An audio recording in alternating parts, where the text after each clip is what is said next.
Shalom, salam sejahtera untuk kita semua. Kita jumpa lagi dalam program 100 hari berdoa. Saudaraku yang kekasih, saya yakin Anda semua dijumpai dalam keadaan sehat dan diberkati oleh Tuhan. Saudara-saudara, sebelum kita membawa doa-doa kita kepada Tuhan, mari kita ikuti firman Tuhan. Namun sebelumnya, mari kita berdoa. Bapa di surga, kami sangat bersyukur untuk berkat-Mu hari ini. Kami rindu kembali untuk mendengarkan firman-Mu. Tolonglah kami oleh kuasa Tuhan, sehingga kami boleh mengerti dan memahami firman ini menjadi berkat kekuatan dalam kehidupan kami. Dalam nama Yesus kami sudah berdoa. Amin. Pembahasan kita pada saat ini adalah The Love of Jesus atau kasih Yesus. Saya sangat yakin bahwa kita di dalam perjalanan kehidupan sehari-hari sudah pernah merasakan, bahkan mungkin sering merasakan bagaimana pengalaman bersama dengan Yesus. Bagaimana kasih Yesus menjadi bagian kita. Bagaimana kasih Yesus menolong kita. Dia menyembuhkan kita. Memberikan berkat dalam pekerjaan dan tugas kita sehari-hari. Dan itulah pengalaman hidup bersama dengan Yesus. Seorang yang bernama Frederick Martin Lehman, pada tahun 1919, dia menulis sebuah lagu yang berjudul Kasih Allah. Lagu ini sangat melekat di dalam kehidupan kita. Sering kita nyanyikan, bahkan menjadi lagu kesayangan kita. Ternyata saudara-saudara, lagu yang ditulis oleh Martin Lehman ini adalah merupakan satu puisi yang ditulis oleh seorang yang bernama Rabbi Meir ben Isaac Nehorai, di mana dia adalah seorang rabi Yahudi yang tinggal di Worms, Jerman. Di dalam menulis puisi ini, dia tulis dalam kedua bagian. Bagian yang pertama adalah berisi pujian kepada Allah, bagaimana dia sebagai pencipta langit dan bumi dan juga sebagai penguasa alam semesta. Bagian kedua dari puisi ini adalah bercerita tentang perbantahan antara orang-orang Yahudi dan orang-orang yang ada di Eropa dan sekitarnya. Bagaimana pada saat itu diceritakan orang-orang Yahudi dianiaya. Bukan hanya dianiaya, ada yang dibunuh dan dipaksa untuk meninggalkan iman mereka. Tetapi mereka tetap mempertahankan iman mereka. Mereka percaya bahwa Allah akan menolong mereka. Dan kelak dunia akan mengetahui bahwa Allah memilih Israel bagi kemuliaannya.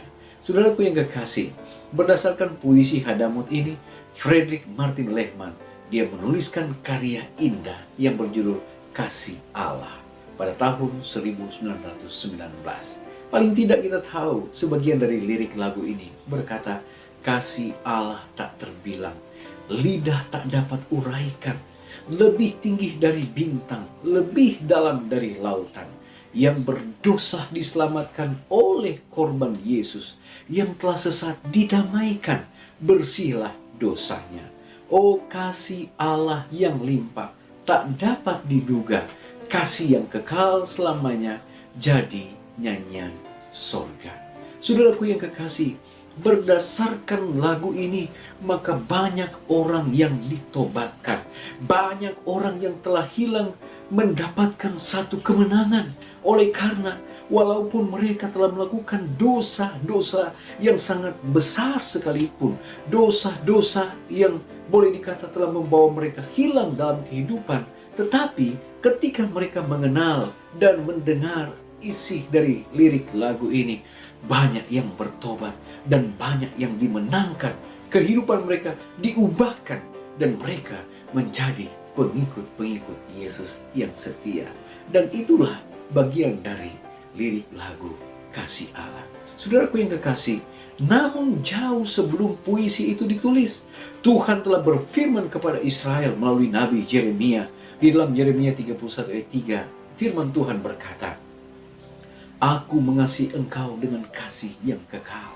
Sebab itu aku melanjutkan kasih setiaku kepadamu. Benar saudara-saudara, berapa banyak di antara kita yang ketika merasakan akan kasih Allah ini diubahkan. Kita semakin dekat dengan Dia. Bahkan di dalam kehidupan kita sehari-hari, saat mana kita telah jauh dari Tuhan, kita pun dipanggil oleh kasih Allah yang tak terbilang ini. Yohanes 3:16 berkata, karena begitu besar kasih Allah akan dunia ini, sehingga ia telah mengaruniakan anak yang tunggal, supaya barang siapa yang percaya kepadanya tidak binasa, melainkan beroleh kehidupan yang kekal. Saudaraku yang kekasih, kasih Allah tidak terhingga. Kasih Allah tidak dapat diukur. Kasih Allah adalah kasih yang luar biasa. Dan itulah kasih Allah yang terindah. Yohanes 15 ayat 9 berkata, seperti Bapa telah mengasihi aku, demikianlah juga aku telah mengasihi kamu. Tinggallah di dalam kasihku itu. Saudaraku yang kekasih, kalau Allah telah mengorbankan anaknya untuk menyelamatkan kita, kalau Allah telah mengorbankan anaknya untuk menebus dosa-dosa kita, apa yang harus kita balas untuk kasih Allah yang luar biasa ini? Dia rindu agar kita menjadi pengikutnya yang setia, untuk hidup di dalam kebenaran firman-Nya, untuk tidak melakukan hal-hal yang bertentangan dengan apa yang difirmankan oleh Allah. Saudaraku yang kekasih, penarikan dunia saat ini sangat-sangat besar. Tetapi ingatlah bahwa kasih Allah yang tak terbatas lewat kematian anaknya telah mengangkat kita, telah menebus kita, bahkan telah menyiapkan jaminan keselamatan untuk saudara dan saya. Allah adalah kasih. Dia adalah pencipta dari kasih itu. Tidak ada kasih yang lebih murni daripada kasih di dalam kealahan. Kasih yang Allah telah berikan kepada Yesus adalah kasih yang sama yang Dia berikan kepada kita sebagai orang-orang percaya. Apa yang mungkin lebih menarik daripada bersamanya hidup dan tinggal tetap di dalam kasih-Nya. Saudaraku yang kekasih dalam Tuhan kita Yesus Kristus, di dalam letter halaman 27, 1890, Ellen G. White menuliskan seperti ini.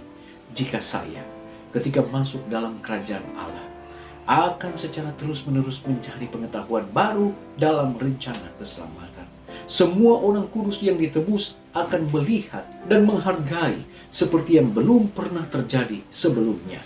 Kasih Bapa dan Anak dan nyanyian pujian akan nyaring terdengar dari mulut setiap makhluk yang kekal. Dia mengasihi kita. Dia memberikan hidupnya untuk kita. Dengan tubuh yang dimuliakan, dengan pemikiran yang diperluas, dengan hati yang dibuat murni, dengan bibir yang tidak tercemar, kita akan menyanyikan kekayaan kasih Sang Penebus. Itulah kasih Allah, kasih yang tidak terbilang, kasih yang kekal selama-lamanya, jadi nyanyian sorga. Tuhan Yesus memberkati kita saat ini. Amin. Baik saudara-saudara, ada 5 pokok doa yang kita akan doakan pada saat ini. Yang pertama, kita berdoa untuk berbagai proyek pembangunan gereja dan sekolah di seluruh dunia. Yang kedua, kita berdoa untuk Pulau Saint Vincent, di mana saat ini mengalami satu krisis terburuk di saat pandemik, di mana mereka mengalami kekeringan yang luar biasa.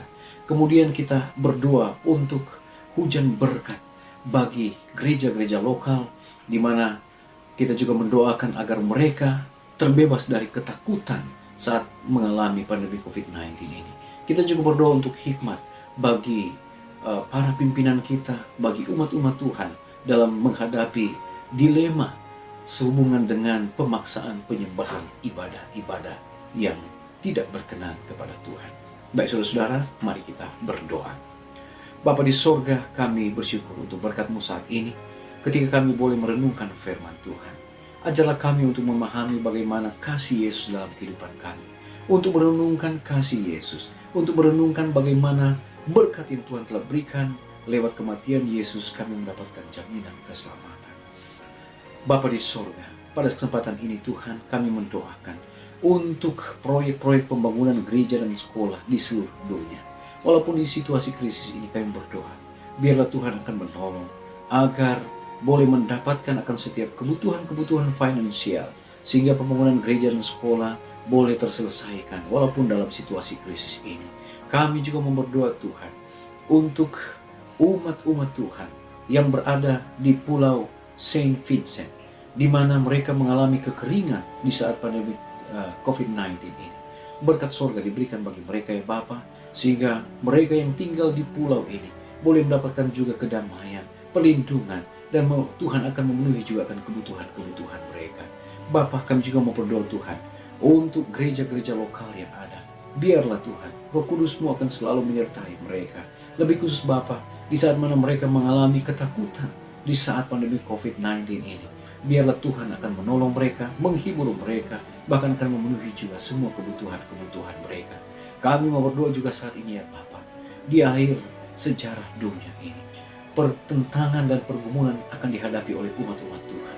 Sehubungan dengan pemaksaan ibadah palsu. Tolonglah kami Bapa, agar kami akan tetap teguh di dalam iman. Kami akan tetap setia kepada Tuhan. Sehingga apapun yang terjadi, kami akan terus memilih untuk beribadah kepada Tuhan sebagai satu-satunya Allah pencipta langit dan bumi. Terima kasih Bapa, ini menjadi doa dan permohonan kami. Ampuni dosa kami. Dalam nama Yesus kami sudah berdoa. Amin. Baik saudara-saudara, pertemuan kita saat ini telah selesai.